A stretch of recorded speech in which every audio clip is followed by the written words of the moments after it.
Asalaamu calaykum waraxmatullaahi wabarakaatu. Waan idin salaamay dhammaan asxaabta YouTube-ka. Casharkeenu maanta wuxuu ku saabsan yahay sida loo xalliyo cilada ah marka moobilkaaga ay iska xidhaan codadka oo dhan. Markay iska wada xidhaan doonaysid inaad soo furtid codadka, markaan doonayn codadka soo furno yani soo saaro ciladaas oo kale isagoo turn off all sound in accessibility setting ka hagaajinaysa halkaas tigta soo saaran halkaas tigta ka soo qaadayna.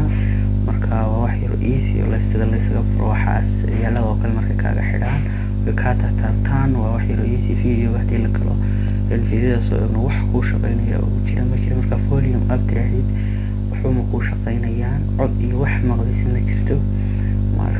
markaan doonayno inaan ka hagaajino ciladaas waxaan tegaynaa sidoo noogu sheegay qoraalka halkaaba in accessibility setting ka laga hagaajinayaa.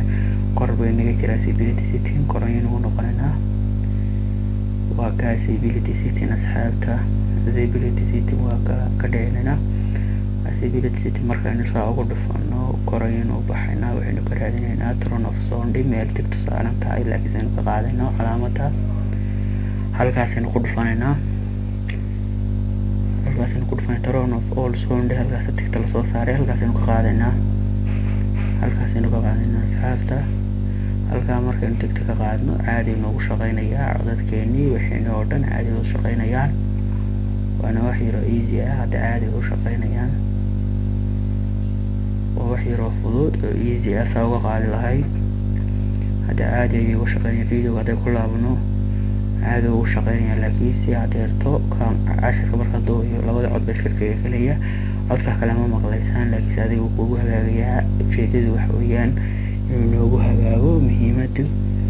marka wax yar fudud oo easy ah saa u samayn lahayd intaasuna ku saabsanaa maanta. codadkuna caadi bay noogu shaqeynayaan haddaynu furno adigana waa ku shaqeyn doonaan. marka kuwa kan iyo kuwa badan waa soo wadnaa oo ku saabsan sida loo xalliyo ciladaha yaryar ee fudud easy-ga ah iyo casharo kale oo waaweyn oo ka muhiimsan. haddaba aragtaan inuu codka noo soo saarayo.